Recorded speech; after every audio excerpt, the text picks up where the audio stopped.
Быраттарым Николай Алампа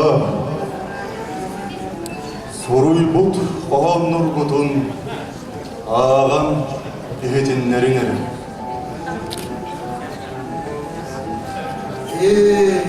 Сақада, әрейдәқ сақада, ұқтан тұраңын, оромын бұлыну, аға дойды, ағынылақ дойды, айқыстан тұраңын, аналғын көріні, тоң-тоң толы бат, жонын сақсаңна, жорғат саналақ уалаттарғын, келер кемлерге, келе жонлырғын, керек сир кемлерің келеға.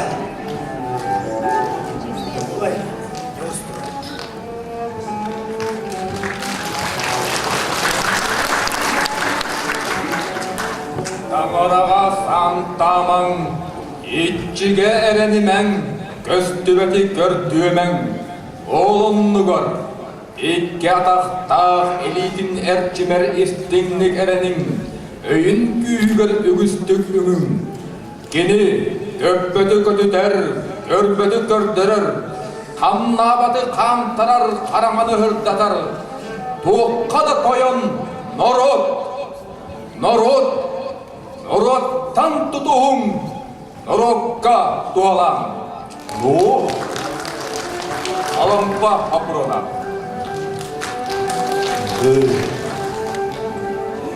Тоғыз ордоды бұң қалан тойоттыры.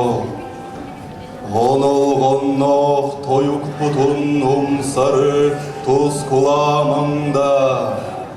Ағыз сандар маған қалан ағалара. Атта хүйлақ няныр бұтын таңнырдан қаламаңда. Сәтті күлібен кенкіл қалан кенәстері. Кәдердәқ кәбіріні бітін кәдерге кәскелләмәңда. Тоңығыздық бәйін ұсқайдым, сүгіқтәқ бәйін сүгірүйдім. Бүлгеннәқ бәйін бүргүйдім. Өз сырыдық күлік күтігер, үгірі сүгірі болдың. Тәл-көліқ түйіне маған түйіріқ, очурға оғыстарар, тәқтерге тәптерер. Түңнәсті түхер болайың өй, Тоско! Тоско! Тоско! Тоско!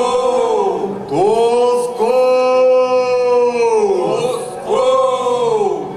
Өксі күләқ, өліксің.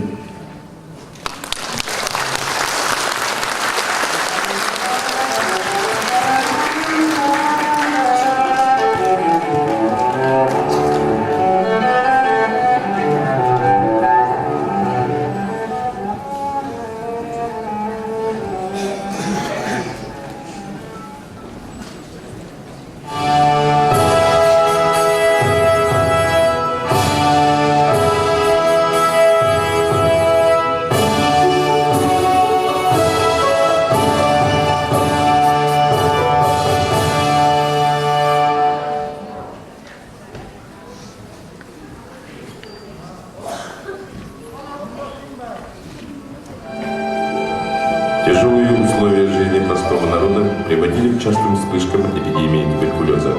Болезнь не обошла и семью Винокуровых. Вдова с 2 детьми, 9-летней дочерью и 4-летним Ильей, была вынуждена скитаться по родственникам. У якутов принято выручать друг друга в беде. Когда Илье исполнилось 9 лет, он поступил по настоянию наследника в одноклассное образовательное учреждение.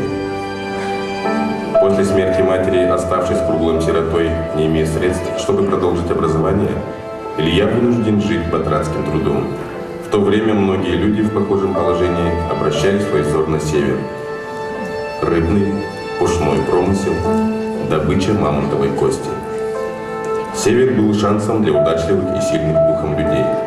В поисках лучшей доли, чтобы испытать свою удачу, юный Илья подается на север. В поселке Казачий Булунского улуса возмужавшего Илью застает весть о грандиозных переменах в стране. Избранный севером во имя народа. Два молодых выходца из Намского улуса оказали судьбоносное значение в становлении республики. С приходом советской власти идея пролетариата отозвалась в сердце могучим желанием переменам судьбы родного народа. Сыны народа Саха вели самоотверженную борьбу за светлые идеалы. Кровью и потом завоевавший в народе авторитет деятельного руководителя, Илья Егорович, убежденный коммунист, через классовую борьбу, победив нищету, голод и безграмотность, строил светлое будущее для родного края. Теперь я избранник народа, депутат Верховного Совета ЯССР, был выдвинут на такой большой пост наркома. И вся моя жизнь принадлежит народу.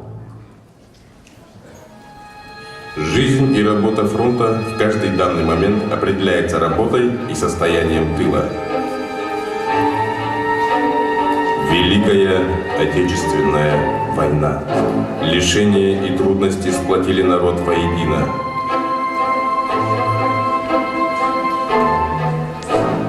Победа куется не только на фронте.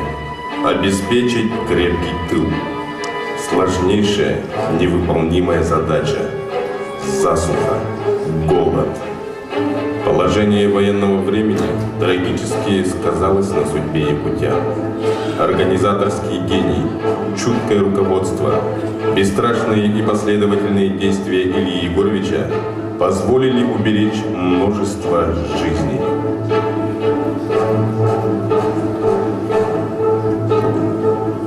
Четыре года испытаний страшных. Мир павшим, ушедшим, не вернувшимся домой. Поклон тыловикам, на смену вставшим, всем, кто победу одержал. Поклон земной. Против немецко-фашистских захватчиков победоносно завершена. Германия полностью разгромлена.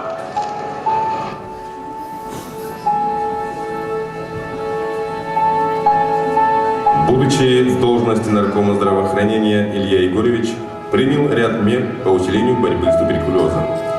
Лично участвовал в защите преследуемых НКВД ложно обвиненных в национализме представителей интеллигенции. Будучи отстраненным от партии, Илья Егорович ни на минуту не прекращал свою трудовую деятельность во имя восстановления и строительства новой жизни народа Якутии. Судьба руководителя неотделима от судьбы народа.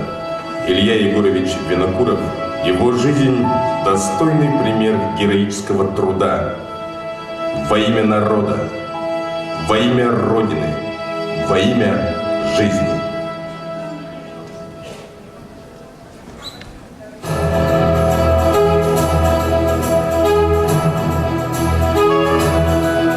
Конференций, юбилеев, посвященных жизнедеятельности видных партийно-советских руководителей Максима Амосова, Платона Юнского, Сидора Барахова, Степана Ржакова, Гаврила Челяева и многих других. Сегодня мы отмечаем 120 лет со дня рождения видного государственного политического деятеля Якутии Ильи Егоровича Винокурова, уроженца Кусаган-Вельского наследия Намского улуса Якутского округа. Он успешно окончил 4-классное училище в селе Конта-Крест. В молодости был рыбаком. В Булуне побывал на Новосибирских островах в Ледовитом океане. В 1920 году молодой Илья вернулся в родной Улус, вступил в Компартию, стал членом Союза сельскохозяйственных рабочих и участвовал в перераспределении земельных участков. После окончания партийно-советских курсов он работал в инструкторско-информационном подотделе Губревкома, а затем председателем Хатынарынского ревкома в Намском улусе. Повстанческое движение рассматривалось советским руководством как проблема государственной важности. Формированию системы подавления недовольства населения властями уделялось первостепенное внимание. В центре этой системы находилась РКПБ, осуществлявшая на всех уровнях организацию, проведение и контроль за проведением антиповстанческих мероприятий. Но было бы неправомерно сводить работу большевиков с населением исключительно карательным мероприятием. Проводилась активная агитационная работа по разъяснению задач советской власти в условиях новой экономической политики, в которых активно участвовал и Илья Егорович Винокуров. Советская власть действительно пыталась установить, пусть и своеобразными мерами, определенный социальный консенсус, достигнуть социальной стабильности, без которой невозможно было восстановить разрушенное революциями, войнами народное хозяйство. Во время гражданской войны в Якутии Винокуров состоял в Намском красном партизанском отряде, участвовал в бою под селом Кельдянцами, возглавлял Намский волостной совет. Один из организаторов Народно-революционного добровольческого отряда, состоявшего из амнистированных советской властью повстанцев в период борьбы с белой дружиной Пепеляева. С 1924 года он работал председателем окружного исполкома совета в Болуне. Участвовал в 1925 году в ликвидации повстанческого отряда Новгородова.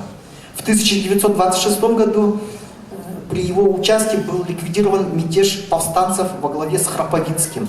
Всех участников мятежей амнистировали. Благодаря организационной работе Ильи Егоровича вышло постановление Президиума ЯЦИК в 1924 году об образовании Булунского округа, выделенного из Верхоянского округа.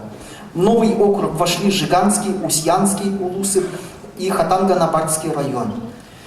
Винокуров организовал для булунцев бесплатную поставку около 35 тысяч пудов муки, масла, чая, сахара, соли, мануфактуры, пороха и так далее. Был открыт кредит для приобретения охотничьего инвентаря и рыболовных снастей. Округ получил целевые средства на развитие оленеводства. В 1926 году Винокурова командировали на 9 месяцев на курсы партийных работников в Москву. В 1927 году его вновь назначили секретарем Булунского окружного комитета ВКПБ.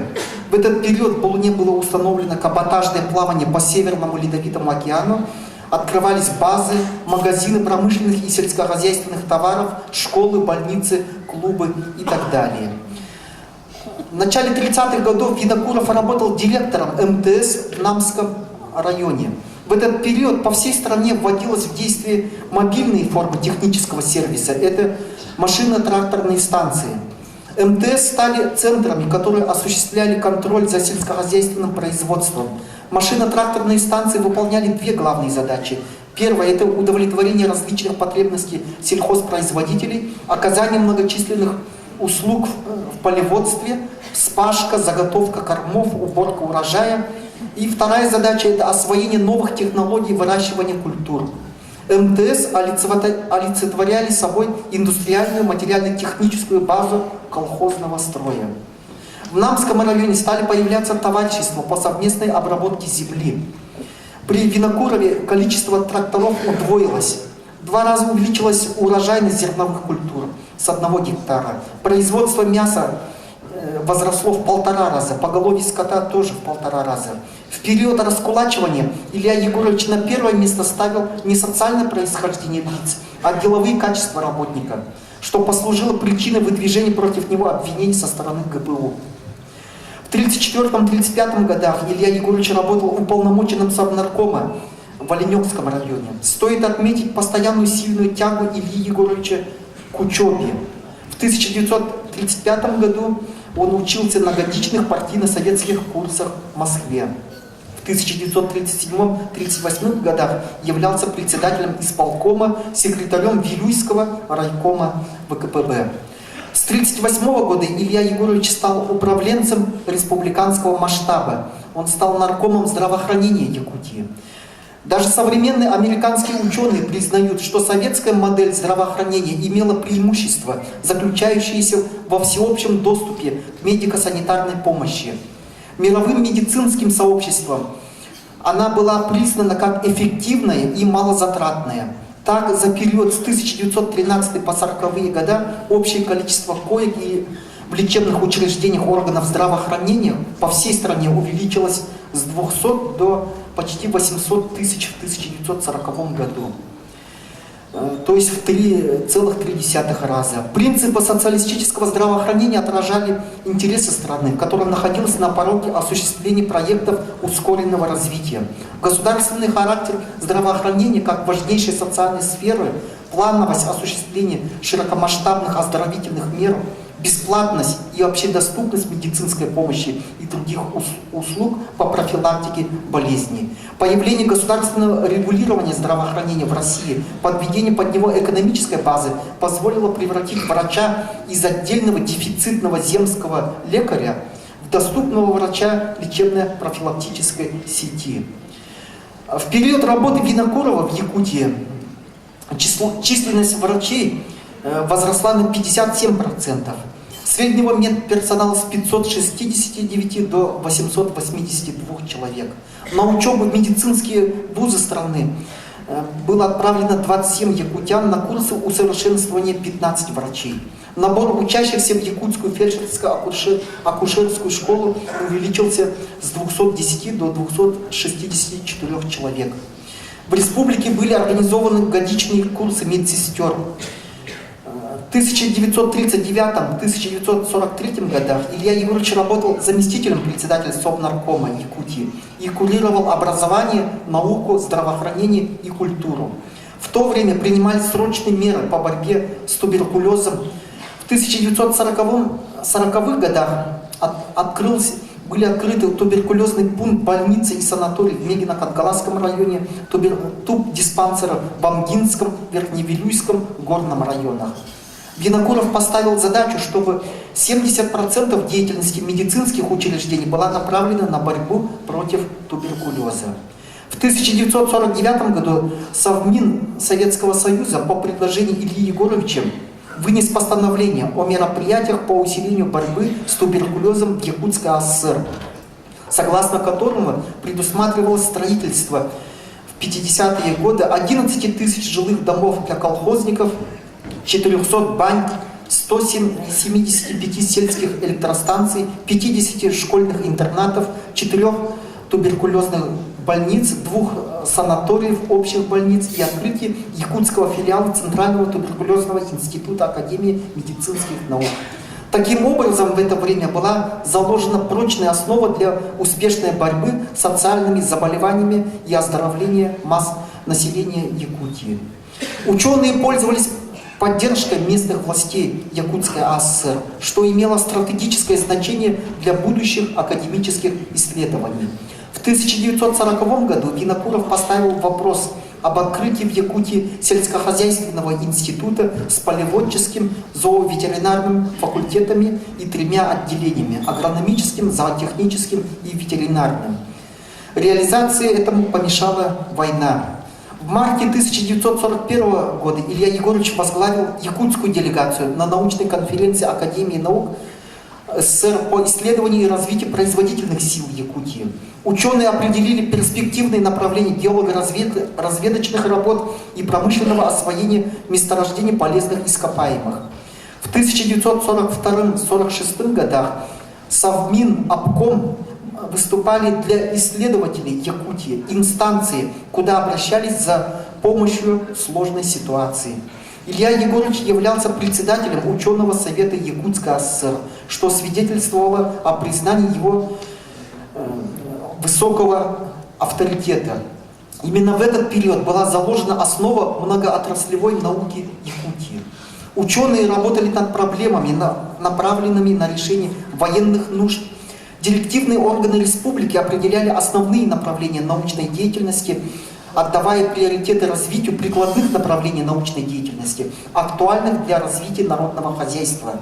Академия наук Союза со своей стороны принимала меры к повышению теоретической составляющей местных региональных исследований. Вследствие засухи 1939-1943 годов в Якутии разразился страшный голод и началось массовое вымирание сельского населения. Положение усугубилось политикой местного руководства республики, направленной на выкачивание из колхозов практически всей сельскохозяйственной продукции. Илья Егорович написал ряд заявлений и докладных записок партийно-советским руководителям республики и России, секретарю Якутского обкома Чернышову в 1940 году, зампредседателю Совнаркома Сухову в 1942 году, первому секретарю обкома Степаненко, председателю ЦНК Муратову в 1943 году. В них описывались ужасные картины голода, когда люди питались отходами молока, мелкой рыбешкой и даже травой. Люди падают и обессиливают не единицами, а десятками. Трагедия стала напоминать массовый голод на Волге в 1921 году.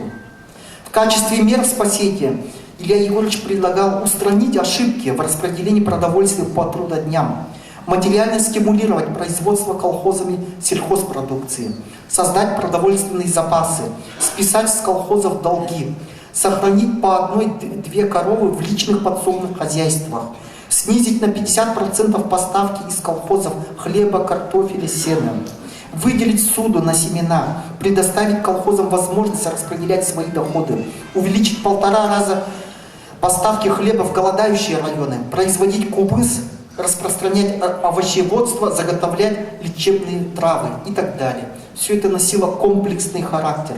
Но руководство республики проигнорировало эти предложения. Однако усилия Винокурова достигли своей цели 13 апреля 1943 года, когда ЦК ВКПБ принял постановление о руководстве Якутским обкомом. 11-й пленум Якутского обкома снял с руководящих должностей Степаненко, Муратова и других. С июля 1943 года Илья Егорович возглавил Совнарком Якутской АСР. Следует учитывать, что в 40-е годы, это по всей стране, среди новых руководящих кадров страны, партийно-советских работников, доминировали люди пролетарского и крестьянского происхождения, чья политическая культура сформировалась на основе деревенской культуры. Новым сталинским управленцам удалось преуспеть в политике благодаря практике традиционных привычек, избегания рисков и пренебрежения субъективными желаниями и устремлениями отдельных индивидов в пользу групповых интересов. Великая Отечественная война оказала глубокое отрицательное воздействие на демографические процессы в стране, привела к крупнейшей в истории страны демографической катастрофе. Неустанное продолжение изучения проблемы людских потерь – это нравственный гражданский долг историков, демографов и архивистов. Ее негативные последствия наложили отпечаток на развитие демографических процессов на многие последующие поколения. В укреплении материально-технической базы колхозов значительную роль сыграли меры по поселкованию, которые проводились под руководством Винокурова. В новых поселках строились крупные фермы, школы, медицинские учреждения, магазины, клубы, электростанции. Появилась возможность приобретать технику и бороться с последствиями засухи и голода. После назначения Винокурова председателем Совнаркома в 1943 году Якутский обком и Совнарком приняли экстренные меры по спасению чурапчинских переселенцев. 28 марта 1944 года обком и Совнарком приняли постановление об их возвращении из северных районов. Демографическая политика Винокурова, проводившаяся в годы войны, позволила не только смягчить воздействие социально-экономических последствий, но в буквальном смысле спасти якутское население республики. Под руководством Винокурова в 40-х годах выпуск продукции местной промышленности возросло на 57%. В республике была создана союзная рыбная промышленность. В 1949 году в бассейне реки Вилюй обнаружили первые якутские алмазы. С инициированного Берией и Маленковым постановлением ЦК от 1946 года о журналах «Звезда» и «Ленинград» началось подавление ростков интеллектуальной свободы после Великой Отечественной войны. Обвиняя интеллигенцию в безыдейности, беспринципности, формализме, низкопоклонстве перед гниющей, упадочной буржуазной культурой, партийные идеологи во главе с Ждановым рассчитывали указать место всем советским писателям. Постановление ЦК в обязательном порядке изучали тогда и одобряли на многочисленных партийных собраниях, на заводах и фабриках, школах и колхозах. Вскоре последовали аналогичные постановления ЦК о кино, театральном искусстве и музыке. Тогда вновь стали широко звучать обвинения в буржуазном национализме и национальной интеллигенции союзных и автономных республик. Например, в Казахстане в конце 40-х и начале 50-х годов произошла перетряска идеологического фронта, охватившая науку, литературу и искусство. Объектом жестокой критики стала история Казахстана, изданная еще в 1943 году. Оценка антиколониальных восстаний в Казахстане, данная в этой коллективной работе, вызвала в научной среде острые дискуссии. В это время вышла монография Бекмаханова «Казахстан. 20-40-е годы XIX века», посвященная восстанию Касимова. Взгляды автора, данные в этой работе, были объявлены развитием концепции буржуазных националистов. В 1950 году в газете «Правда» появилась статья «За марксистско-ленинское освещение вопросов истории Казахстана», где монография Бекмаханова была признана политически вредной. В марте и июне 1951 года ЦК Казахстана дважды обсуждал статью в газете «Правда» и признал статью правильной и осудил буржуазно-националистические взгляды Бекмаханова. Ученый был изгнан из университета, исключен из рядов Компартии, лишен всех научных степеней и званий. В отличие от дела Башарина, дело Бекмаханова в Казахстане было передано в суд. В 1952 году коллегия Верховного суда Казахстана приговорила Бекмаханова к 25 годам лишения свободы. Он был сослан на Колыму. Жертвами политических обвинений стали видные ученые, обществоведы республики, такие как Жубанов, Жумалиев, Сулейменов, Исмаилов, талантливый писатель Домбровский, Абишев, Аманжолов, Бекхожин, Бегалиев, Мухтар Ауэзов, ректор университета Тажибаев и многие другие. В отличие от Казахстана, в Якутии в этот период Илья Егорович Винокуров встал на защиту молодого тогда ученого Георгия Прокопьевича Башарина. Он не давал хода доносам, поддерживал его в стремлении стать доктором наук. В 1952 году Илья Егорович доказывал секретарю ЦК Маленкову, что 300-летнее пребывание Якутии в составе России, творчество русских классиков оказали прогрессивное влияние на формирование дореволюционной общественной мысли Кулаковского, Сафронова и Неустроева. Публикацию монографии «Три якутских просветителя» Винокуров рассматривал в контексте борьбы против фашизма и опровержения расистских теорий о существовании исторических и неисторических народов. Он не согласился с исключением Башарина из партии, с гонениями против ряда партийных, государственных, научных, педагогических, литературных работников. Постановление Якутского обкома от 6 февраля 1952 года говорилось, что Винокуров проявил недопустимую политическую беспечность, оберегая Башарина от партийной критики. В 1953 году Илье Егоровичу был объявлен выговор за несогласие с линией обкома КПСС в оценке буржуазно-националистических извращений в освещении истории якутской литературы. В дальнейшем Илья Егорович Винокуров был вынужден отказаться от своих взглядов и признать вот эти буржуазно-националистические извращения якутской истории и литературы. После освобождения от должности первого секретаря Якутского обкома Илья Егорович Винокуров работал начальником СМУ Якутстрой-Трест. И заканчивая свое выступление, я хочу отметить, что основная деятельность Винокурова пришлась на самую тяжелую эпоху в истории России, на период сталинского тоталитарного режима. Но все свои силы, энергию, знания он отдал борьбе за интересы республики и ее многонационального народа. Его отличали мужество и смелость. Когда, пренебрегая собственной карьерой, он упорно боролся за спасение народа от голода и засухи, заступился за интересы интеллигенции, спасал чурапчинских переселенцев. Он был подлинным народным руководителем, внес неоценимый вклад в развитие государственности республики, в развитие народного хозяйства, научных исследований, здравоохранения, культуры, народного образования, и светлая память о нем останется навсегда в памяти народов Республики Саха-Якутия. Благодарю за внимание.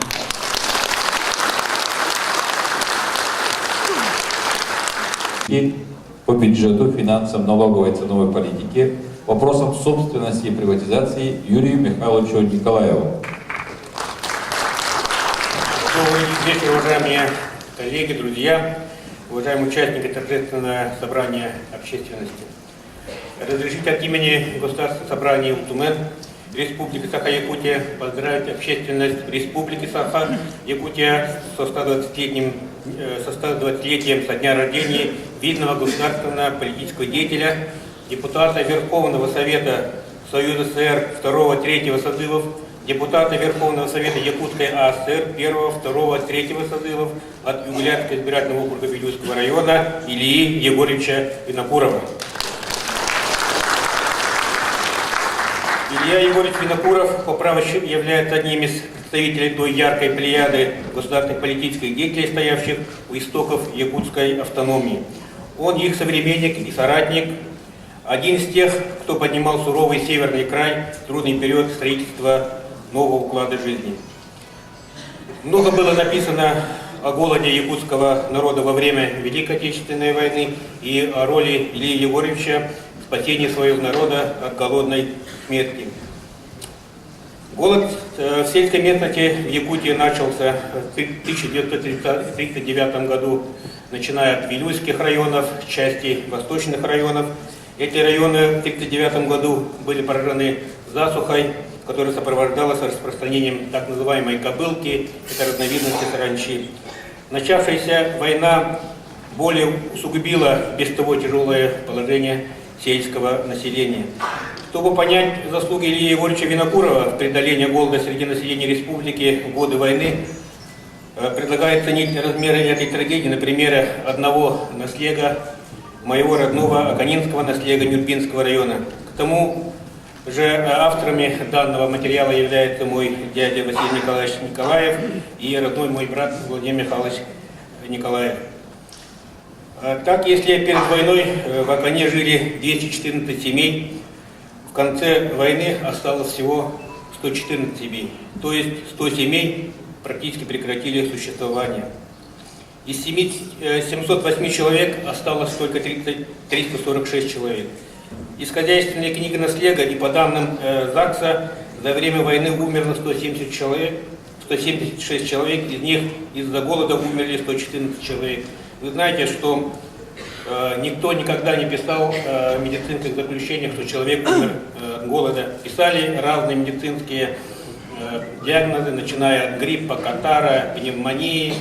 Но вот как раз вот эти авторы, учитывая показания свидетелей, доказали о том, что многие люди, которые умерли во время войны, они умерли именно от голодной смерти. Голод нанес наследу практически непоправимые потери, его последствия преодолевались десятилетиями. Первая помощь населению района с участием Ильи Егоровича Винокурова в 1942 году, к сожалению, до района не дошла в связи с обмелением реки Вилюй. Но с конца 1942 года положение немного улучшилось, и, наконец, помощь республики дошла до района.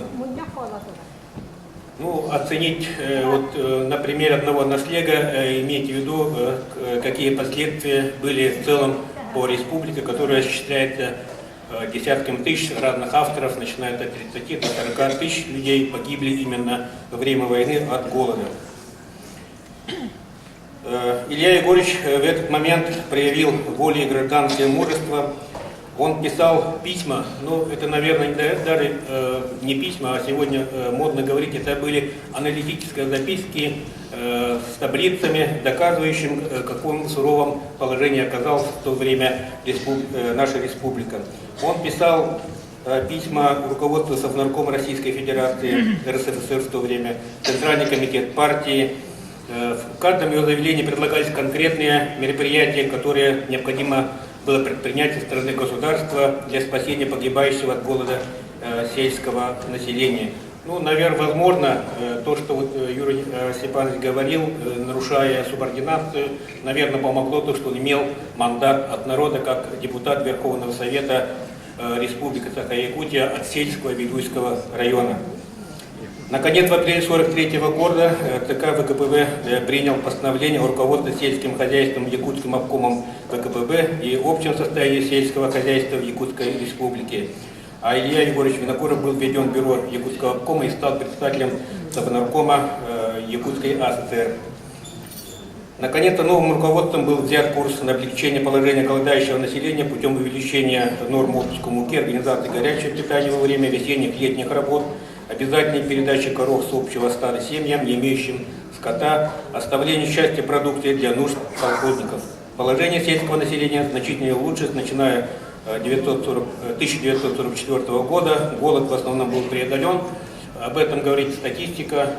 В 1944 году смертность в республике стала 2 раза меньше, в 1945 3 раза, в 1946 4 раза. Начиная с 1938 года по 1939 год Илья Егорович Винокуров работал наркомом здравоохранения в труднейший период его существования. Многое целенаправленно было сделано по подготовке и пополнению медицинских кадров в республике. Кстати, у нас эта проблема до сих пор актуальна.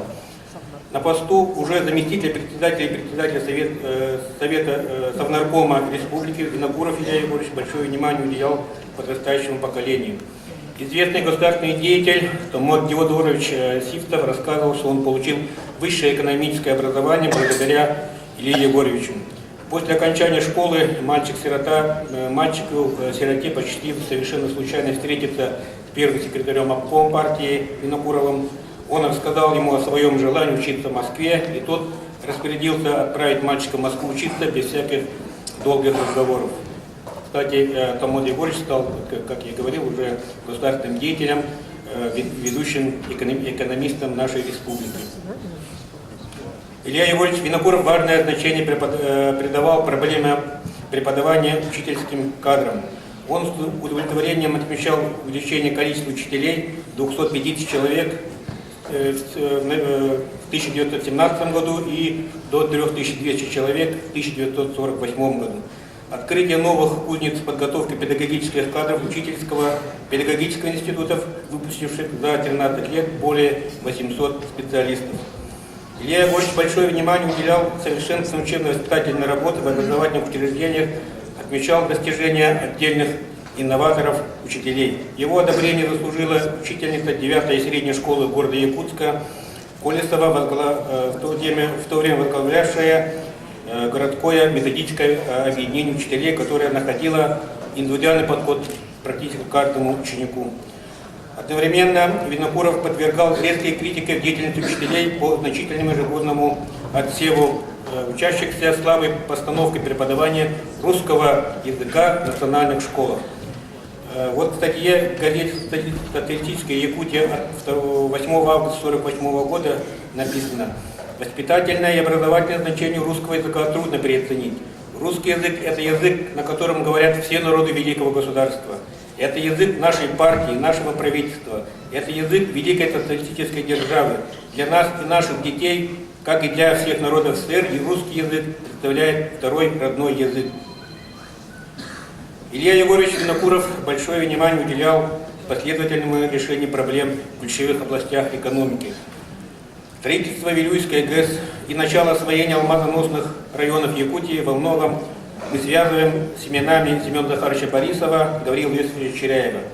Но история подтверждает, начало было заложено еще в далекие 40-е годы, когда Илья Егорович Винокуров в 1941 году во главе якутской делегации принял участие в первой научной конференции по изучению развития производительных сил Якутии под эгидой Академии наук Советского Союза.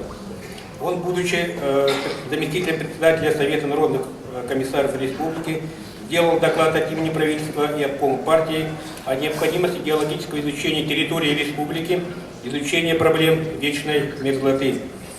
По итогам конференции было принято постановление по усилению геолого-разведочных работ, изучения вечной мерзлоты. К сожалению, их исполнению помешала Великая Отечественная война. Безусловно, эти решения сыграли важную роль по продолжении после окончания войны освоения природных ресурсов Якутии способствовали открытию алмазов в строительстве промышленных гигантов, таких как Вилюйская ГЭС. Под руководством Ильи Егоровича Винокурова в 1940 году, в 40-х годах выпуск продукции местной промышленности возрос на 50,7%. Республика была создана рыбная промышленность союзного значения. В 1949 году в бассейне реки Вилюй обнаружили первые якутские алмазы. Началось создание новой отрасли горнодобывающей. Илья Егорович Винокуров все свои силы, энергии, знания отдал в борьбе за интересы республики, его многонационального народа. Илья Егорович навсегда останется в памяти народа. Его имя стоит в одном ряду с такими легендарными сыновьями якутского народа, как Максим Кирович Амосов, Сидор Никифорович Барахов, Платон Алексеевич Аюнский, Степан Васильевич Васильев, Степан Максимович Ржаков. Спасибо за внимание.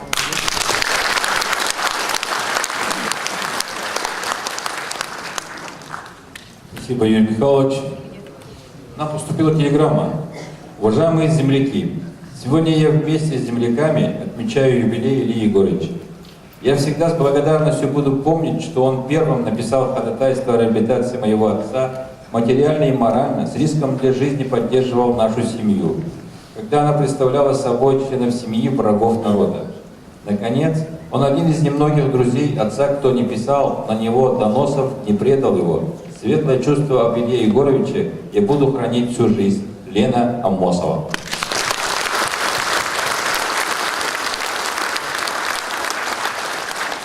Юбилейные мероприятия в этом году проходят по всей республике. Но самое масштабное, естественно, в Улусе, где Илья Егорович родился. Мы сегодня не закончим наши встречи. Я думаю, что мы еще встретимся на Исехе, потому что большинство, наверное, в зале сегодня составляет действительно земляки Лены Максимовны. Разрешите предоставить слово главе муниципального образования Намский Улус Александру Павловичу Атласову.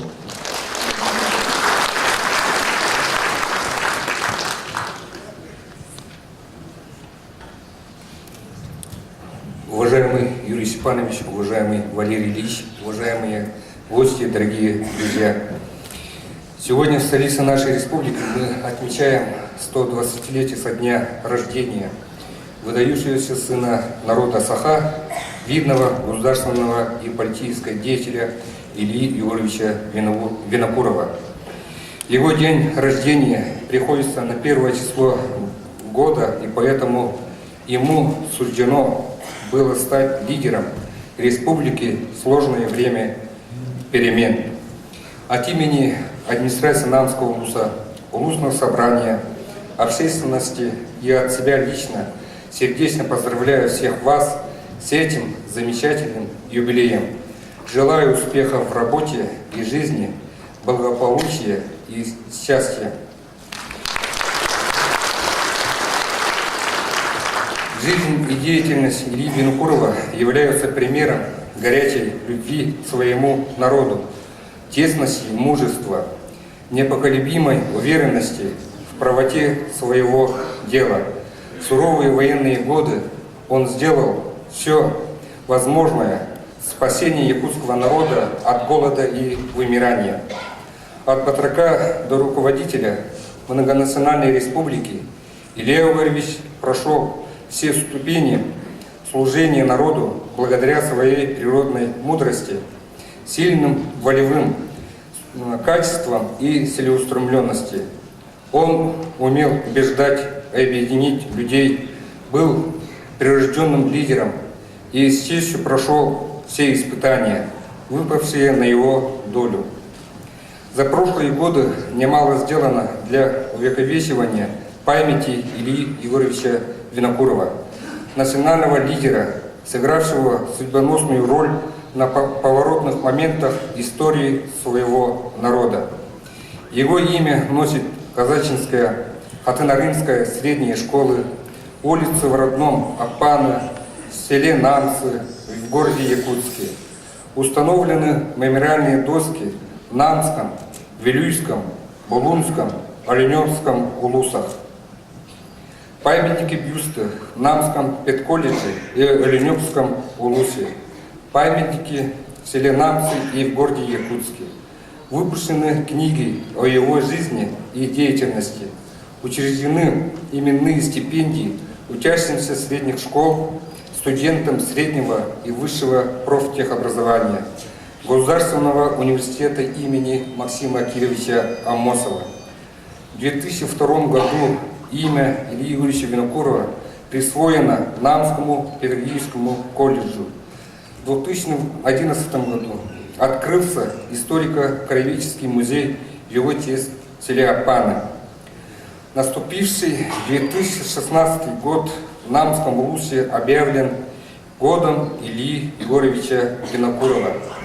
Учреждена государственная премия его имени в области материального производства. В соответствии с планом мероприятий республиканского и улусных оргкомитетов в селе Намцы и в городе Якутске строятся скверы, где будут установлены памятники Ильи Винокурова. В этом году запланированы реконструкции улиц, носящих его имя в селе Апаны, Намцы и в городе Якутске. В план республиканского инвестиционного бюджета Республики Саха-Якутия включено строительство культурного центра в селе Апаны. В этом году завершается инженерное устройство квартала Озерный в Хаты-Нарынском наследии. В телерадиопередачах, в газетных материалах освещаются вновь исследованные, ранее неизвестные страницы его жизни и деятельности. Проведены винокуровские чтения, в которых приняли участие школьники Улуса. В издательстве «Бичик» 1500 экземпляров переиздана книга под серией «Выдающиеся люди республики». На средства Улуса драматург Василий Харасхал написал пьесу «За правду и только за правду» о сложных моментах судьбы Ильи Винокурова. В феврале ожидаем премьеру спектакля, за режиссуру которого взялся Андрей Савич Борисов. Кульминацией юбилейных торжеств станет национальный праздник «Сэх» в Намском улусе, посвященный 120-летию Ильи Егоровича Винокурова. Таким образом, я полагаю, что руководством Республики Улуса, несмотря на все сложности, связанные с мировым финансовым кризисом, предприняты все меры по увековечиванию памяти выдающегося сына якутского народа Ильи Егоровича Винокурова, приуроченные к ее 120-летию. Вместе с тем главным и содержательным направлением почитания памяти выдающихся людей нашего народа является не только знание их биографий и деятельности, а стремление собрать в себе их лучшие качества: честность и справедливость, мужество и сострадание ближнему, преданность делу и принципиальность, патриотизм и бескорыстное служение своему народу. В первую очередь, начиная с семьи, с детских садиков и школ, нужно воспитать наших детей и молодежь в лучших традициях и идеалах славных страниц прошлого, сохранить связь времен и поколений. Пользуясь случаем, хочу выразить слова благодарности всем тем, кто внес свою посильную лепту в организацию юбилейных мероприятий. И в заключение позвольте еще раз поздравить всех со знаменательным событием, 120-летием со дня рождения нашего великого земляка Ильи Егоровича Винокурова, и заверить в то, что мы приложим все усилия при творении в жизнь всех помыслов и чаяний наших выдающихся людей. Теперь разрешите вручить членам Президиума торжественного собрания переизданную книгу о нашем земляке в серии «Выдающиеся люди республики» и вручить председателю оргкомитета Юрию Степановичу бюст Ильи Егоровича Винокурова.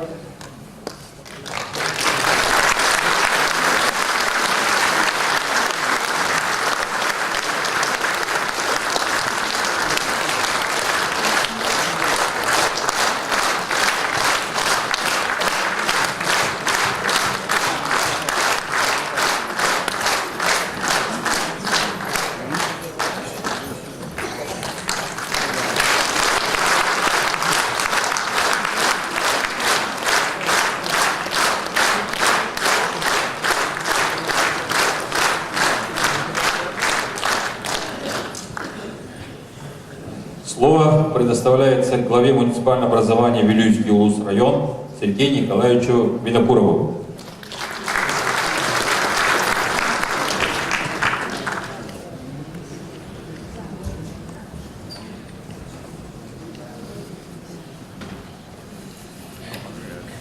Уважаемые участники торжественного собрания, уважаемый Валерий Ильич, разрешите от имени жителей Вилюйского Улуса горячо и сердечно поздравить всех вас с 120-летним юбилеем славного сына нашей республики Ильи Егоровича Винокурова. Из автобиографии, написанной собственноручно Ильей Егоровичем и хранящейся в Национальном архиве Республики Саха-Якутия, следует, что с начала 1937 года он работал председателем районного исполнительного комитета до 1938 года. В марте 1938 года Илья Егорович Винокуров был избран на должность первого секретаря Вилюйского райкома ВКПБ, на которой он проработал до сентября 1938 года. 26 июня этого же года Илья Винокуров был избран депутатом Верховного Совета ЕССР первого созыва от избирателей Угулятского избирательного округа номер 65 Вилюйского района. Несмотря на короткий период работы в Вилюйском районе, с января 1937 года по сентябрь 1938 года Илья Егорович оставил о себе добрую память у вилючан. Необходимо отметить, что время работы Ильи Егоровича Винокурова в нашем районе совпал с самым тяжелым периодом репрессий по всей стране, разгула доносительства и партийной чистки. И в это сложное время Илья Егорович всегда сохранял стойкость и ответственность за жизнь людей, принципиальность, честность и высокую порядочность. Более того, он всеми силами старался восстанавливать справедливость во всем, при этом рискуя карьерой, порой и жизнью. Приведу воспоминания уважаемого в нашем Улусе ветерана войны Николая Афанасия Никентьевича. В 1937 году поступила директива о составлении списков ненадежных людей, врагов народа. Илья Егорович не исполнил данное указание, сказав второму секретарю райкома Митрофану Васильеву, исполнителю той директивы: для того, чтобы считать человека врагом народа, нужна кропотливая доказательная работа. Прекращайте эту работу и не ищите врагов. Дальше ход дела был остановлен, и незавершенный черный список передан в архив. В результате за период работы Ильи Егоровича в Вилюйске было только 2 случая ареста так называемых ненадежных работников, да и тех после недолгих разбирательств отпустили. Сегодня потомки спасенных Ильей Егоровичем людей с благодарностью вспоминают его имя. Примечательно, что Илья Егорович Винокуров дважды избирался депутатом Верховного Совета Якутской ССР от одного и того же Угулятского избирательного округа Вилюйского района в июне 1938 года и в феврале 1947 года. 10 февраля 1946 года он избирался депутатом Верховного Совета СССР второго созыва. Тогда трудящиеся Вилюйского района выдвинули и поддержали его как кандидата от Вилюйского избирательного округа и в дальнейшем всегда поддерживали и одобряли многогранную депутатскую и плодотворную государственную деятельность Ильи Егоровича Винокурова. Пребывая в органах государственной власти, являясь депутатом высших представительных органов республики и страны, Илья Егорович не забывал о вилючанах, непосредственно принимал участие в решении непреодолимых, казалось бы, в то время проблем. Исторически достоверные факты свидетельствуют о его заботе о простых людях и необыкновенной близости народа. Находясь на посту заместителя председателя Совета народных комиссаров ЕССР в 1943 году, он написал письмо заместителю председателя Совнаркома РСФСР Алексею Николаевичу Сухову, где доложил об удручающем социально-экономическом положении в Усалданском и Вилюйском районах, о голоде, уносившем многие жизни. В письме чувствуется решительный тон человека, крайне обеспокоенного судьбой своего народа. Сегодня, в связи с давностью и отсутствием официальных сведений, мы не можем сделать выводы о результатах действий центральной власти, принятых по итогам этих предложений. Но то, что бедственное положение населения с осени 1943 года стало управляться, известно по историческим источникам по исследованию довоенного и военного периодов Якутии. Мы можем смело предположить, что в становлении Ильи Егоровича Винокурова, как большого политического и государственного деятеля нашей республики, город Вилюйск с его славным прошлым, старинными казачьими традициями, богатым опытом отстаивания революционных завоеваний и строительства государственности определенно сыграл свою большую роль. Ныне Вилюйский, одна из улиц старинной части города, носит имя Ильи Винокурова. На этой улице находится музей Вилюйского педагогического колледжа имени Николая Ивановича Чернышевского. На бывшем здании райисполкома на улице Мира 7 к столетию со дня рождения Ильи Егоровича Винокурова установлена мемориальная доска. Считаем необходимым внести предложение о создании рабочей группы с участием представителей общественной республики, улусов, ученых, историков, сотрудников Национального архива по подготовке новой книги о Илье Егоровиче Винокурове с широким и полным освещением недостаточно исследованных периодов его работы в руководстве республики в Намском, Булунском, Оленёкском и Вилюйском районах. Издание книги следовало бы приурочить к 125-летию со дня рождения Ильи Егоровича и таким образом сделать еще один шаг в выковечивании его славного имени. Вилючане также поддерживают инициативу общественности Намского улуса о строительстве сквера Ильи Егоровича Винокурова в городе Якутске. Отрадно, что в последнее время в нашей республике активизируются усилия общественности по увековечению имен многих ярких представителей народа Саха. В связи с этим вилючане надеются на исполнение своей заветной мечты – строительство музея государственности Вилюйский, как в Намском, Таттинском и Верхневилюйском улусах, где наряду с вилючанами, видными политическими деятелями разных эпох Степаном Максимовичем Аржаковым, Степаном Филипповичем Гоголевым, Гаврилом Иосифовичем Черяевым и другими, свое достойное место занял бы Илья Егорович Винокуров. Открытие такого музея стало бы переломным моментом в деле выковечивания имен славных сыновей и дочерей Якутии, отдавших все свои силы, знания, умения и даже свою жизнь во имя процветания родного края, и явилось бы знаковым событием к столетию государственности нашей республики. Спасибо за внимание.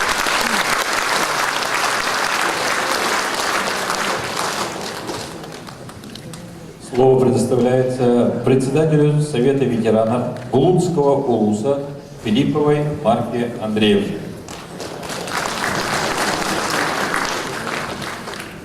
Ити истин эгерде булуктун, жогунманы сайдам сайга саналах сахам сирин жонугар, тумара тундара туйгуттарыттан, коту дойдум когуттарыттан, бургалах булум олухтахтарыттан.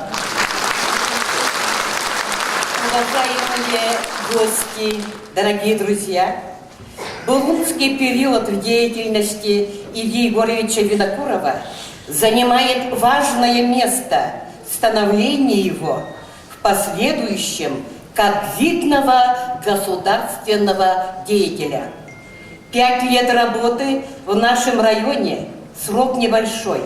Однако за этот короткий промежуток времени он образовал Булунский административный округ, куда вошли Жиганский, Усть-Янский улусы, Хатанга-Анабарский район.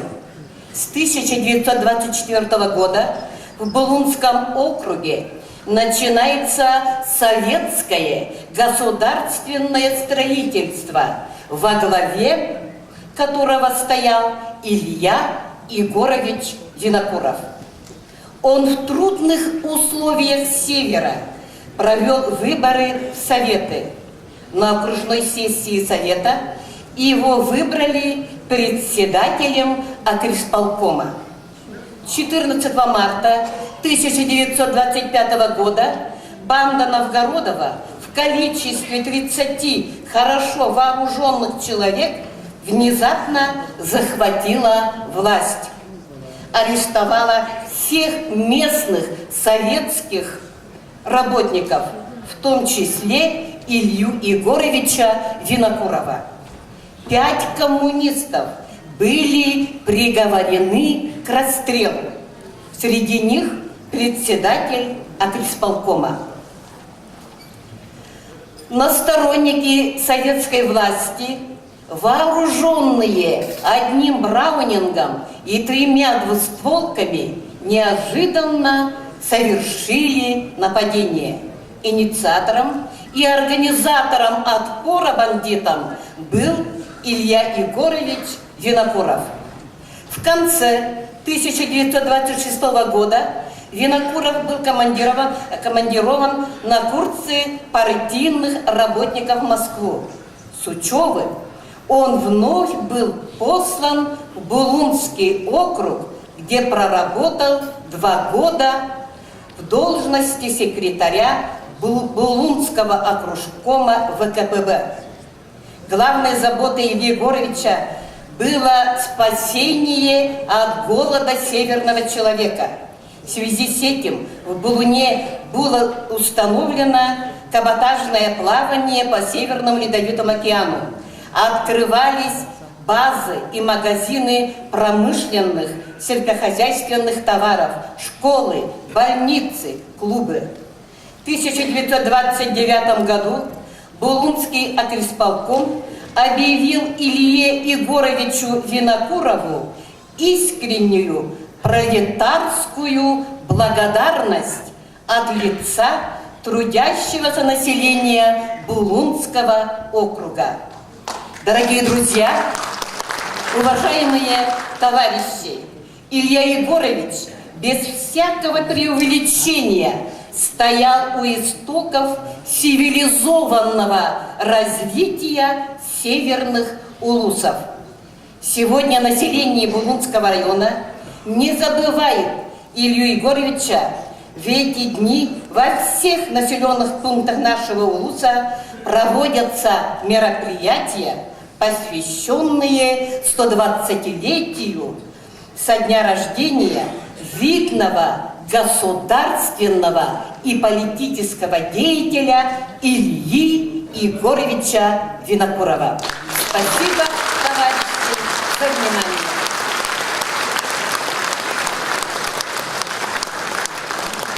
Спасибо, Марфа Андреевна. Слово предоставляется Валерию Ильичу Винокурову, сыну Ильи Егоровича Винокурова, кавалеру ордена Трудовой славы Третьей степени, пилоту 1 класса, участнику 14-й советской антарктической экспедиции, ветерану авиации нашей Республики. Пожалуйста, Валерий. Уважаемые члены, участники нашего сегодня торжественного заседания, друзья, во-первых, разрешите мне от имени потомков Ильи Егоровича выразить самую глубокую признательность руководству нашей республики, руководству администрации Намского улуса, руководству администрации Хатынаринского наследия. Я намеренно не перечисляю поименно. Этих людей очень много, и мне бы не хотелось кого-нибудь опустить.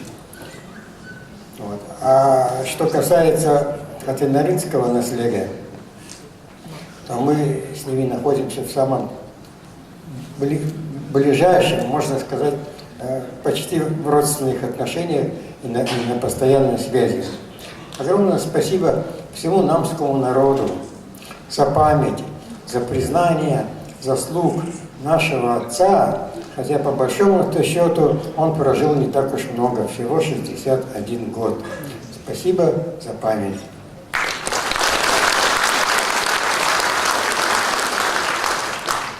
Ну, сейчас, не мудрствуя лукаво, я попробую вместе с вами предаться воспоминаниями. Дело в том, что значит, у Ильи Егоровича было 5 детей. Я самый младший. Вот. В 1957 году, когда отца не стало, мне было 12 лет. Вот. Ну и кроме того, это 120 лет со дня рождения, и вот, как я уже сказал, 60 лет его уже как нет. Что-то в памяти стирается, что-то мне не воспроизвелось по-детски. Но, во всяком случае, в основном здесь люди преклонного возраста, они, может быть, со мной вспомнят. Мы жили, наша семья в основной период времени жила на улице Пионерской. Пионерская 2. Это нынче улица Амосова на углу с улицей Аржакова. Значит, улица Амосова это бывшая Комсомольская улица, а переулок Аржакова это Пионерская, это улица Пионерская. Вот. Отца я своего, в моей памяти, он остался, в памяти ребенка, исключительно спокойный, добродушный. И, конечно, при занимаемой должности, при тех великих делах и большом труде, который он отдавал своему народу, человек был очень занятой, и, конечно же, уроки он с нами не учил. Вот. Тем более, что раньше была 6-дневная неделя, люди отдыхали только по воскресеньям. Вот. Ну вот из детских воспоминаний нам, например, очень нравилось ходить с ним практически каждое воскресенье зимой, в зимний период, мы ходили с ним на рынок. Зеленый рынок, это был рядом с Кружалом, это буквально в 10 минут ходьбы от нашего дома. Я не помню, чтобы он что-то там покупал, по-моему, он не для того туда ходил. А он постоянно ходил по рядам и общался. Но это надо, вот в памяти это осталось, что этот рынок из себя представлял. Со всех улусов в Стужу приезжали на лошадиных упряжках. Эти сани были завалены горами зайцев, лежало мясо, горы мороженого молока. Вот. Он ходил по рядам, со всеми разговаривал, а мы хвостиком за ним бегали. Вот. И вот такие обходы, так сказать, и общение с народом у него были постоянные. И даже вот он меня приучил в баню ходить. Мы, любимые мои походы с ним были, это в баню.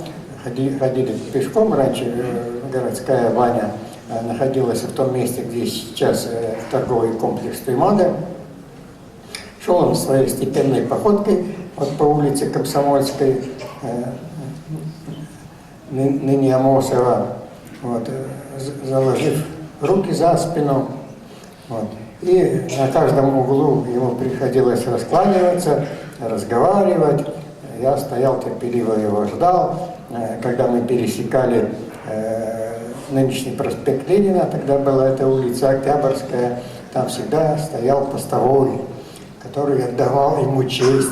Ну, мне это было, я всегда этого момента ждал, чтобы посмотреть, вот, как это будет происходить.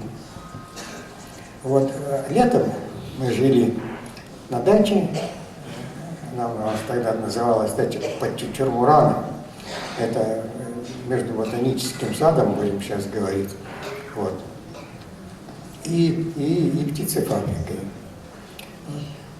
Сейчас там все застроено, а тогда там было всего 2 дачи. Одна, значит, вот наша отцовская дача, выделенная ему во время работы, вот.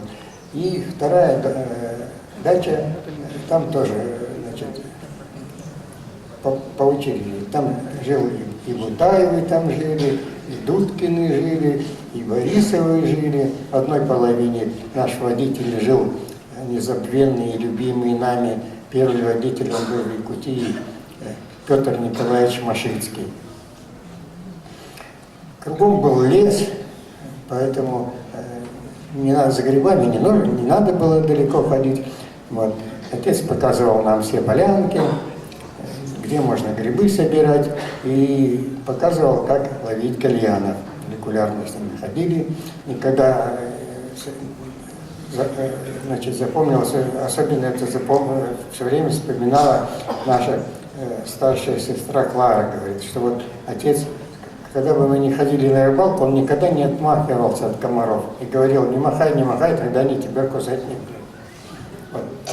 Ну, время шло, в 1957 году, 4 января, рано утром, отца не стало. Вот.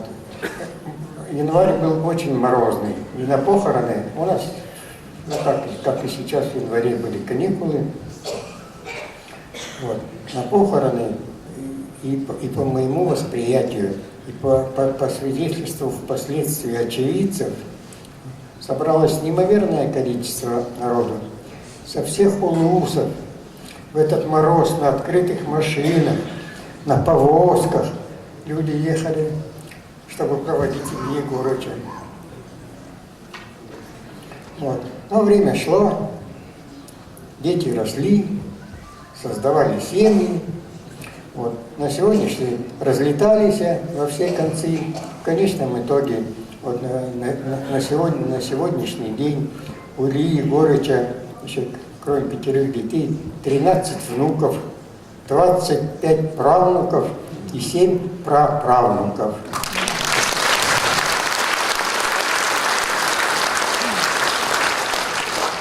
Вот, как вы заметили из приветственной телеграммы, и живут они во всех концах уже не страны, а земного шарика. К этому надо добавить еще Узбекистан, Улан-Удэ, Италию. И семья получилась у нас большая, очень интернациональная. Вот. Очень много, значит, как-то мы посидели с супругой и прикинули, а какие же у нас профессии-то. Значит, в нашей родне преобладают профессии, связанные с образованием. Потом на одном уровне где-то идут медики, юристы, строители. Ну, есть отдельные экземпляры, типа меня там в единичном.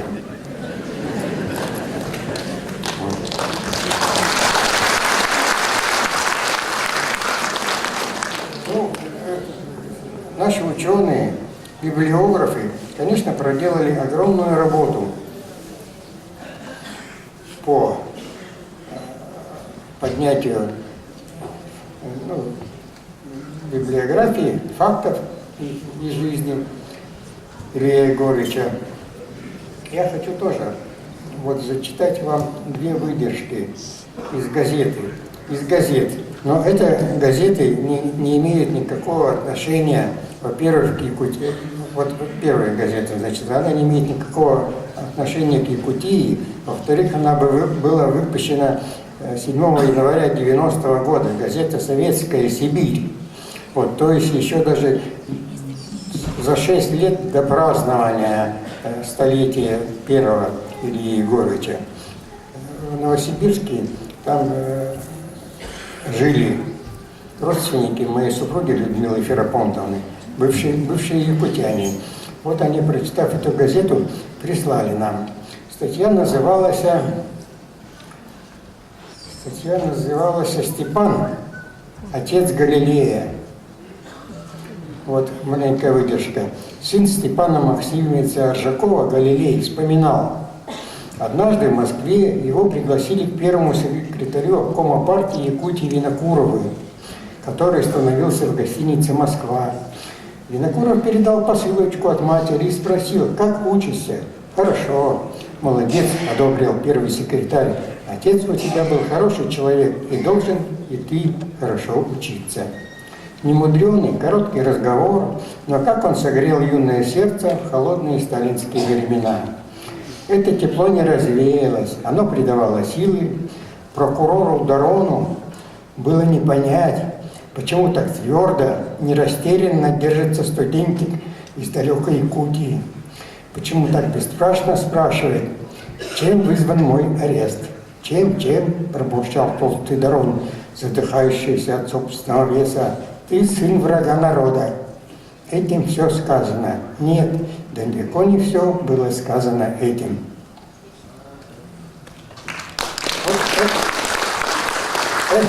Это газета 90-го года. А вот газета совершенно свежая. Это газета «Якутск вечерний», которую многие читают. Под рубрикой «70-летие Победы», значит, корреспондент Татьяна Кротова поместила материал. Он называется «Как в Якутске вице-президент США гостил. Это о том, как в 1944 году, значит, в поездке по Колыме, Чукотке, Сибири побывал и в Якутии вице-президент США Генри Уэллс. В ту пору это была правая рука Рузвельта. Вот. Значит, в 1946 году он написал книгу. И вот, то есть от первого лица, это то, что он пишет. Маленькую выдержку я зачитаю. Сразу на юг от Якутска, в долине реки Лены, местность напоминает районы расположения молочных хозяйств в штате Нью-Йорк, хотя природные почвенные условия были сравнимы с условиями Аляски. На местной экспериментальной станции мне дали семена, чтобы я передал их в Фербенск. Я уверен, что это было сделано под влиянием президента Якутской республики Ильи Егоровича Винокурова. Он якут и настоящий индеец внешне. Ему очень интересно знать о сельском хозяйстве на Аляске. На банкете в Якутске он сказал, что было бы очень желательно обмениваться информацией и семенами с Аляской. Я предложил ему такое же сотрудничество в области пермафроста, то есть это вечной мерзлоты. И в оленеводстве, добавил он, поскольку у нас многие живут разведением оленей, так же, как и ваши эскимосы и индейцы. Я хотел бы знать, сколько индейцев проживает на Аляске и какие методы они используют в оленеводстве. Для фермеров Якутии я оставил в городской библиотеке подборку журналов, состоящую из 7 сельскохозяйственных ежегодников Соединенных Штатов. Вот это американца, правой руки Франка Рузвельта, как он видел Илью Егоровича, который в те далекие годы, как показывает вице-президент, он тоже, его была забота, это и зерновые, и разведение оленеводства, как такие же задачи стоят перед нами и сейчас. Спасибо за внимание.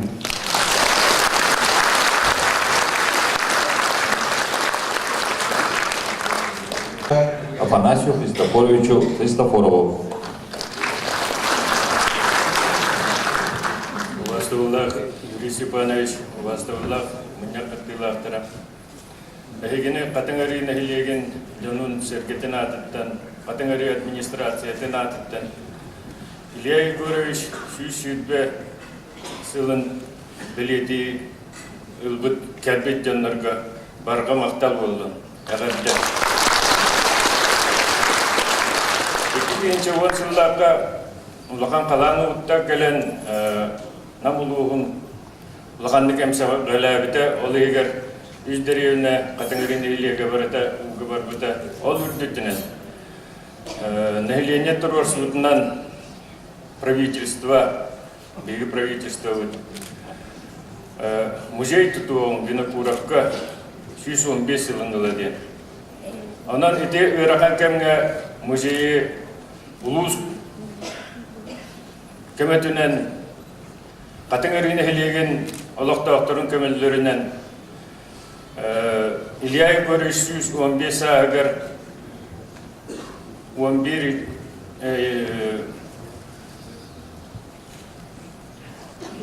аттаксоньо 11 күнүгөр өрүлөк алды болбута. Антан 12 дибитенен 2-12 жыллакка катыңырыны хелегер үччөтөрден эдеричек аналлахтара интериен кинлер билген бобуларын 2-15 жыллакка бегини берден российской конкурска кыттан патрульда браденнер кыттаннар лауреататын берттилер. Дальний Востокка кыттаннар бәлерен опыттарын атастыгыга килдерерге дейін берттилер. Анан Илья Егорович Винокуров бұл катыңарыгері болбатақ, намылыгері болбатақ, республика бітігірі жаннарға барыда үтіе оңыр бұта білген диллен, білген кене оңыр бұтын бігі үйететтен Чекушке коракка памятник турары болла ден баган алапты.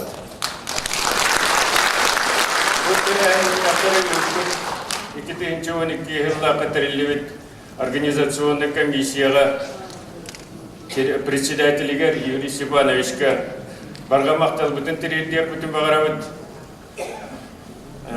ике хылы кинлер бу хылга Илья Егорович Винокуров сылгар киненде өссө түгүл виетитер әлбәк мероприятиялары ыйтар планнакты.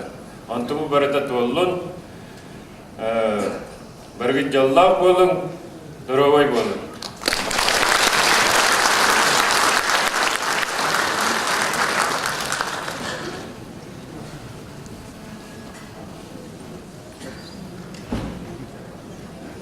Администратор Янову.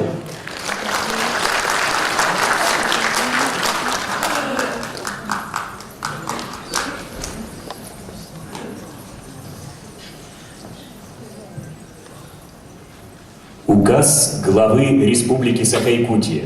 За особый вклад в развитие изобразительного искусства, заслуги в области культуры и духовного развития, многолетнюю творческую деятельность присвоить почетное звание «Народный художник Республики Саха-Якутия» Петрову Гаврилу Гаврильевичу, преподавателю изобразительных дисциплин автономного учреждения Республики Саха-Якутия среднего профессионального образования Намский педагогический колледж имени Ильи Егоровича Винокурова.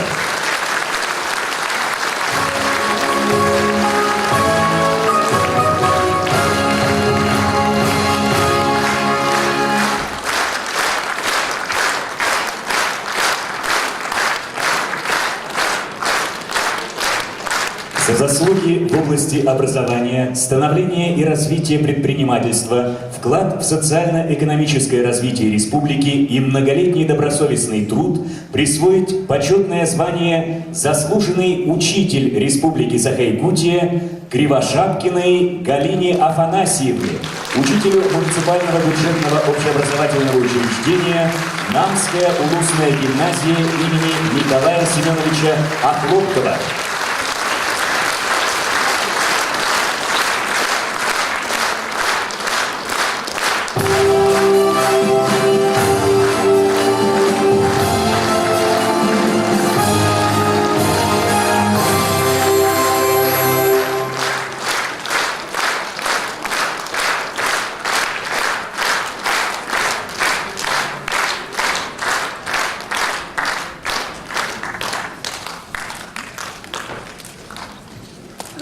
Наградить грамотой главы Республики Саха-Якутия с вручением золотых часов Румянцева Николая Иннокентьевича, генерального директора Общества с ограниченной ответственностью «Олни», город Якутск.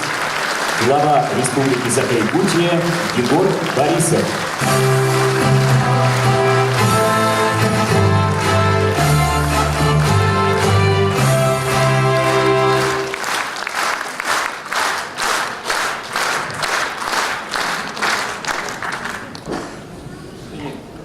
Прежде чем скажу, да, президиуму съезда, хотите сказать, хочу еще раз ко всем обратиться. Действительно, мы провели большое мероприятие. Прежде чем президиум отсюда идет, хочу поблагодарить весь президиум за то, что сегодняшний вечер состоялся, что обстоятельный, содержательный разговор состоялся. Но я думаю, что не совсем правильно будет, если мы все не будем аплодировать сегодня Валерию Ильичу Винокурову. Валерий Ильич.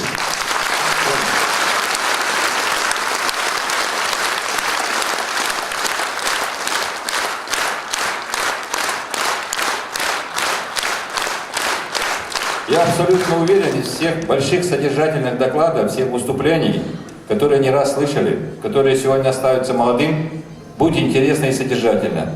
Но то, что с нами Валерий Ильич, и то, что он всегда, каждый раз, когда встречаемся, чуть-чуть открывает страницы неизведанного, искреннего, того, что было действительно и есть в этой жизни, я думаю, что делает нас всех богаче, а Илью Егоровича в наших глазах действительно скромным, ответственным и очень нужным в свое время нашей республике человеком. Спасибо всем. А нам вот завершилась, надо встать и уйти с сцены. Впереди будет большой концерт. Я думаю, что зал полный. В ожидании концерта немножко мы даже нарушили регламент. Приглашаю всех смотреть большой праздничный концерт.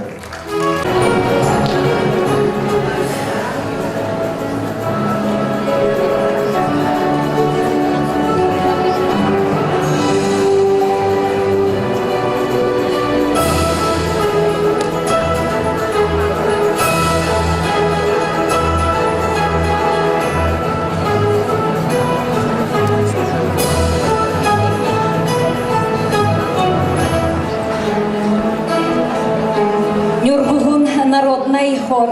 Хатыңары уанна үйедене хелектерин колбохуктах корун толырутугар Василий Ушницкая сәкетылыгар Василий Зырянов мелодиятыгар нам уғуғын өрөгөй ырета. Хармейстер Саха Республикатын культуратын туйгуна, СССР культуратын туйгуна Елена Кутукова.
Илья Егорович педагогической колледж, Айлыхан Үйінті ансамблі, Слаянчы Мария Попова.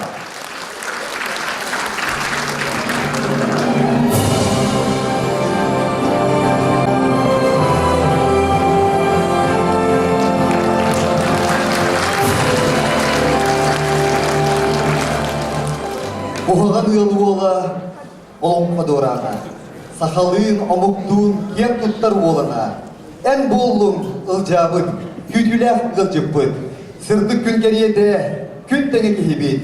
Сахалы майгылах, саяғастаналах, кен дирingen силах, олықтақ толкуйдах. Ханлыкты бутурдах, балырдах кемнерге. Санағын түйерен, санниен бербекке. Жон жолуттуғар, олықпынан аңын, ылжа, ән күн бүгін, бар жоңғар, дын ақын.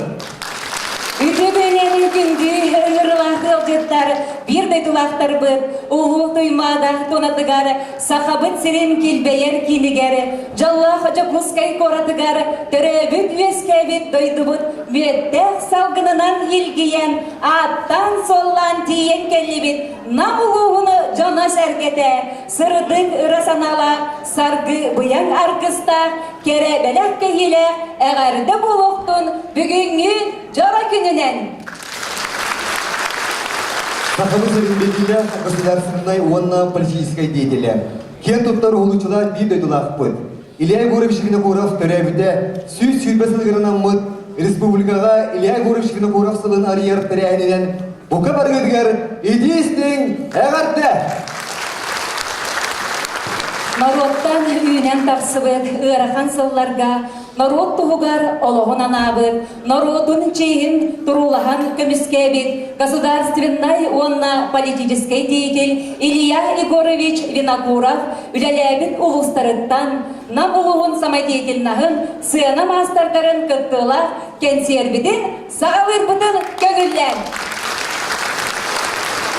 Кемсің, Илья Егорович Винокуров адынан Қадың әрі орта сколатын чағылыз литературнай түмсүйден. Әңселім Қомпарун қотойы. Салаятчы Анна Васильева.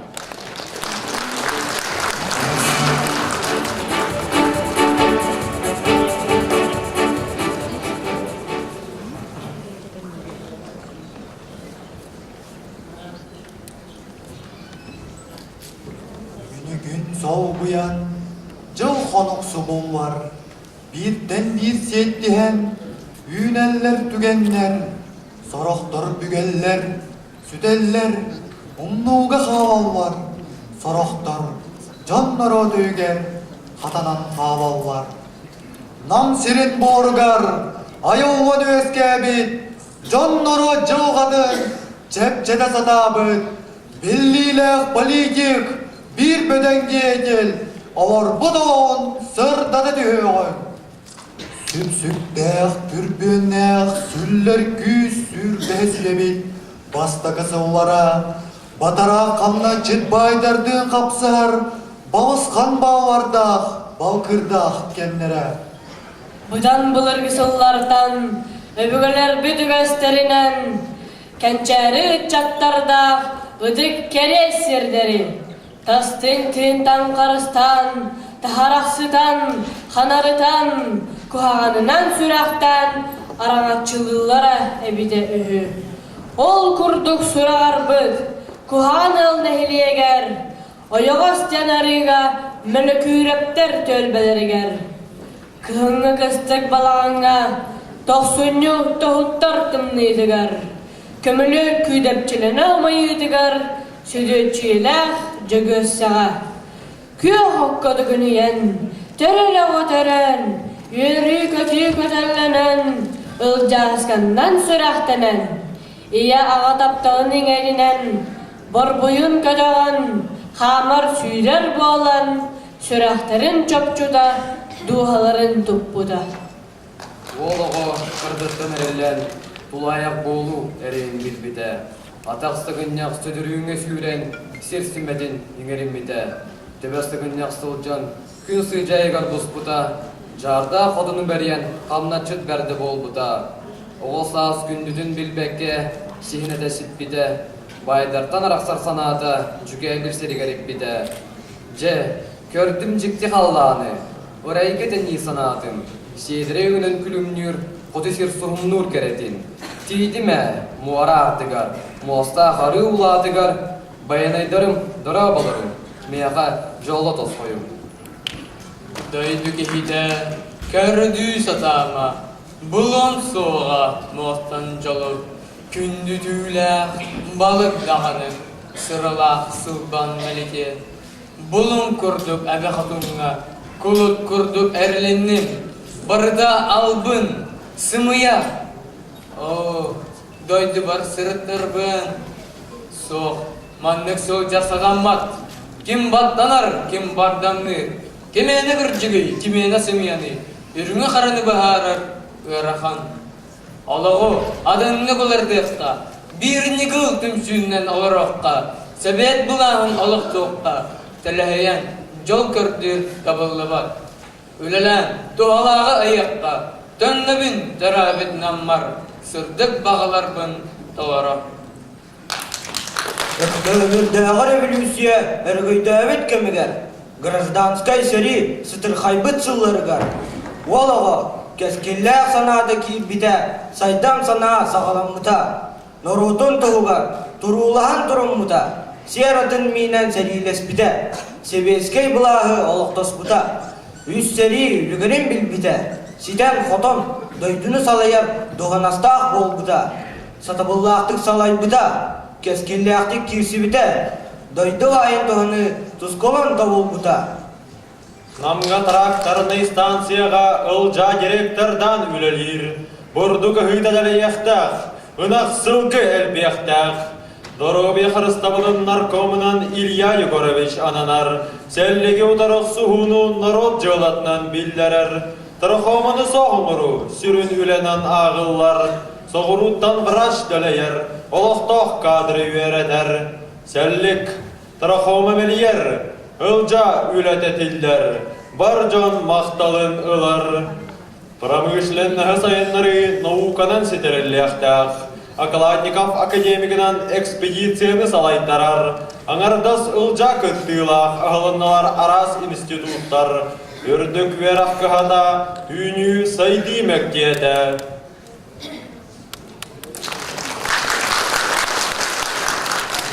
Суд, зәри, гөр сыллара. Зырдық сананы баттыра. Сағламыт зәри алжар қая, сақаулығын сарбый бұта. Ұлжа, нұротын жылан жылғатын, бұғы солға тұрымыта. Дойды сілкетігер, Сталинға, ағастық матыптан сұруй бұта. Ериләқ кәпсәті кәннеттен, дарбырдақ дақылат сұрулан. Сталин, қасыгын өбілләқ, ұлжа көйінан қықтанар. Ез бол жоғын ұғаттарда, мұйнылы бұт налогы саттарда, естүхәні сарбыйдылар, Москваға ғыба ұлыста. Көміске санала күнәйі кейді, күлігі төхәрәр күдәні үрейен, көмчілер күстері ұтары көрсühän, күтіләқ күңілләқ олық бұт кәлбіді. Саға сүрін үрдінен сабардабыт, қараңа бұлыты қалбырatan, өр сананы ұста, ұрас қалан чәмелейді. Башарыны бағарды, Сафроновы қолындары, неустройлы кептіті, өксі күләйгі үйігі, ұғырайда, өсірәлі сүрәтші, үте аттыра делінне. Сақалы майгылақ, саяғас саналақ, кең діріңін тиләқ.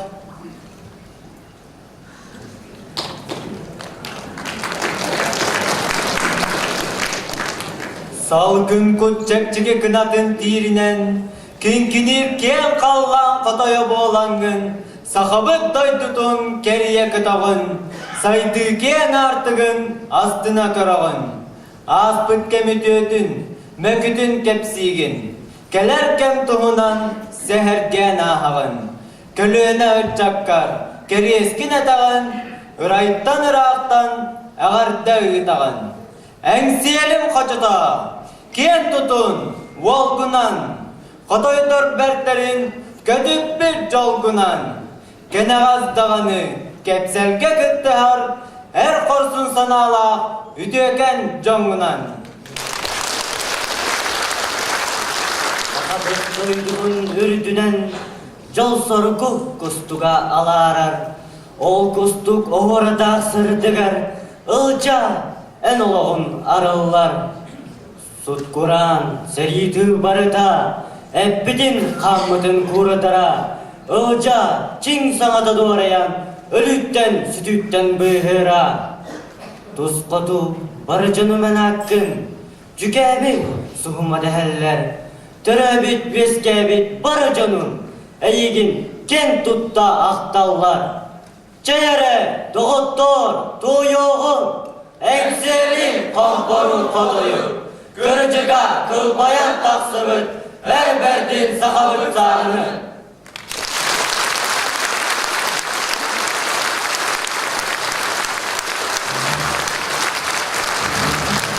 Kapılarında aranızdanız, güzel bulmak istiyorsunuz.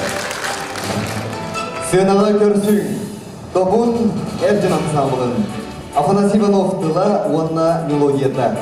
Әңсейлі қочыды. Салаятчы Сақыз Күлінің күлгірдің түйгіні Афанасий Татаринов.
İlya Igorovic'in kurağı törüttevit ölün oğuluttan eğerdeli diyen kelle ırı kehile kotugun orotları teatrın ardıha ebenkin orotun etna ırığı da Senilga.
сынаға көрсүн. Саха Республиканын народный артыга, намылуғын үдік кейді. Владимир Татаринов. Келбе үтіге тұрлара Владимир Татаринов мелодияда. Кәрәғын нам сере.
Саха Республиканын народный артыга Владимир Татаринов.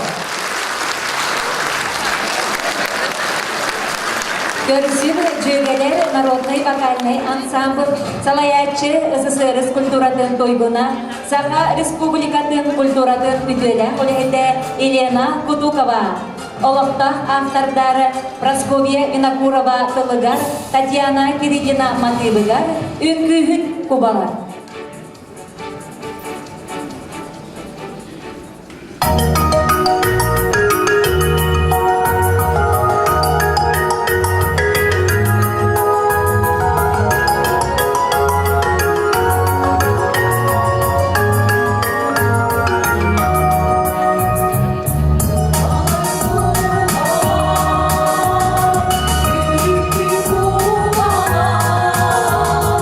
Yerine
Ямбур. Встречайте Государственный театр коренных малочисленных народов Севера «Танец с бубнами».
Государственный театр.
Көрсүк.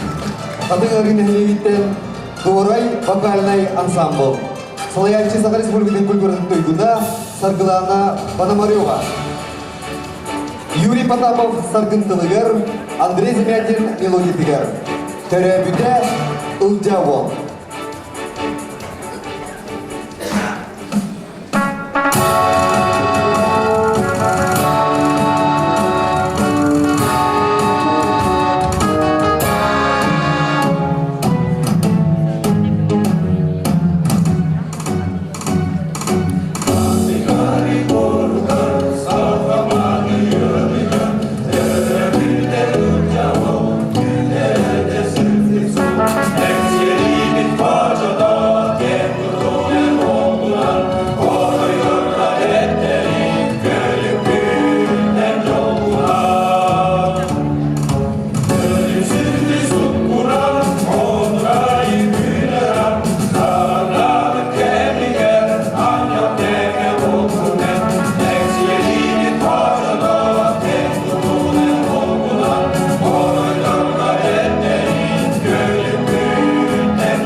Дорай вокальный ансамбл.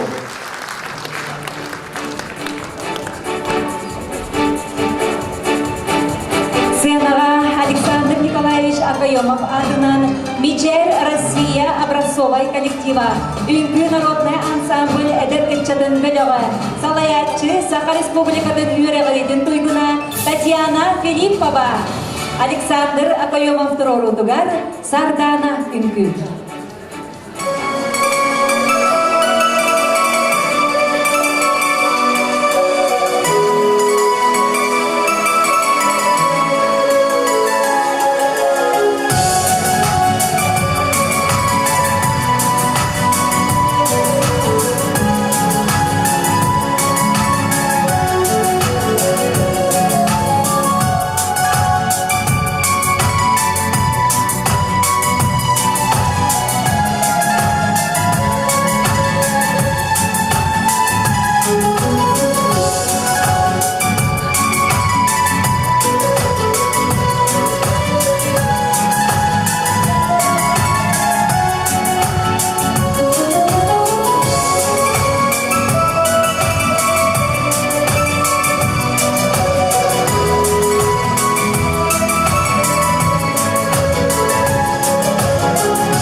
Көрсük, Илья Егорович Минокуров'dan Ахаши автоспортын выпускнига Анатолий Горохов.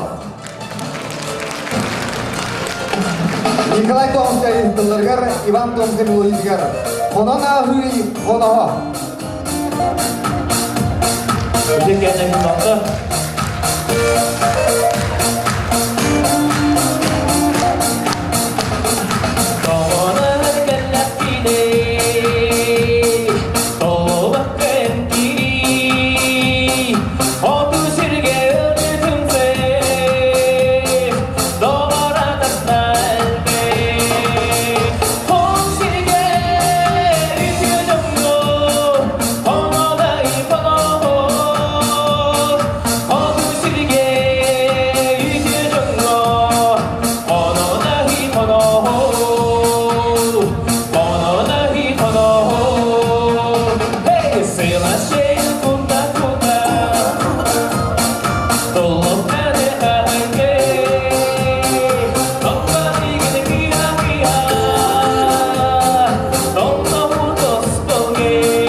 Мақта болатын уасыллах бүгінге тәрән кіптілақтыра.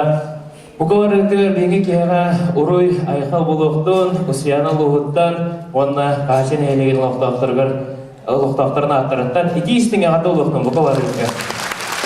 Мен бұл тәрәнге кәлін кітті әдір бұттан, бірдәғанден үйребен, долгыйыбын бұл Илья Егорович Минокуров бейгін әлекке, бейгі ұлысқа, ұлақан көміні оңырбыд, Уастындар тіктанар кей болар, бейге ұлыспытыға бейіне елептігер сәрі ұлдары кәлін жоңға әргеға көміліғін бұл бейге нелепітігер көметін нағылақан онын бейге бұл әдір жаттар, хастақ ұлжынығар тия, келіне үтікті уасты әне өт, онына бұл бейді тұлақтырғар, келі жонларғар әргетігер мақтал тұлбыдың теді өтен бағары өт, Илья Егорович Минокуров бейге ұлысықтығар ұлақан көміліғ әңіліғ, онын ұлақан мақтал ұлықтың кенін ағытыр. Ишкіліғді мақтал. Ең мәр бейгізді қаны өт, кене атынан бейге осқолы өт, кене атын сүгер, 1962 лақа қажыр қосқолында, Илья Егорович Минокуров атын сүгі әлдереттен бейге үйревік көте өт. Онын өсі дүгір бұл сүйс сүрбе сағынан бұқы өрдің естің ғадайын елдереттенді. Мақтал ұлықтың, үсияны ұлықтан, мақтал ұлықтың ағышын елдегенді. Жауға ақса бұл ақылын, сүдейіне, жоқ бар үйренігіне, бейге ұлы кейбідін Илья Егорович Минокуров бұрын қағынағының оқайын, кене атын бейге үрі үйдіктік тұтаған жермен. Мақтал ұлықтың. Анатолий Горохов. Yolcudan sert майгыла, амаллан олоғын оғорын чечерин, челгидер чемелгерин жоннорда, үйнер сайдар өтчатта, сырдық күнге, сарсыңыға күстәх әрелләр, биге тұрупта нам олуға. Сынаға көрсің, Сорнамоллан адынан Саха государственная опера балет театрын Салиха, Саха республикадан итүлі артыға, бидайдылақ бұд, Александр Емельянов. Сынахон Уркин Кылыгар, Алексей Калининская мелодия Кыгары, Саргыбыт Саяннын.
Александр Емельянов.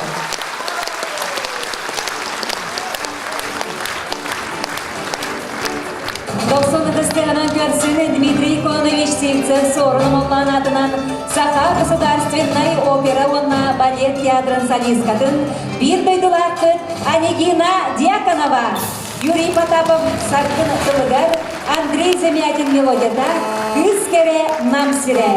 Доғылаулар Захар Петкиревич Винокуров атынан ООО искусствотын осколатын преподавательлерин оркестра Салаячы Саха Республикатын культуратын туйгуна Анна Макарова.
Потапов «Саргыттыла», Андрей Замятин «Мелодията». Василий Зырянов «Хоргы тупсырын оруында», Чайерді оттор «Туйуын». Солист Саха Республикатын культуратын туйгуна, мелодист Андрей Замятин. Хармейстер Саха Республикатын культуратын түлә құлайында Елена Кудукова.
Ылжабыт айсаллан, албанын үйеға үз саха барына, адырын асарға, ән саха сарына. Әңселі қошыдуыттан үйлен тасты бұд, ғырған сылларға народ тұғығар олығынан абыд. Народын чиехин собағын тұрулған көріске әбід, государственной онна политический деятель. Илья Егорович Винокуров-ата, мәлче бір бастықынан аттана сылтыға. Күнді көрөтчілерді бір дайдылақтар бұд, әйеқа бағарыбыд қытағынан дұрубияны, жолу сарқыны, сидихилек үлені, жекергенге дер бары үшігейі, аныңыз көрсіққа дері.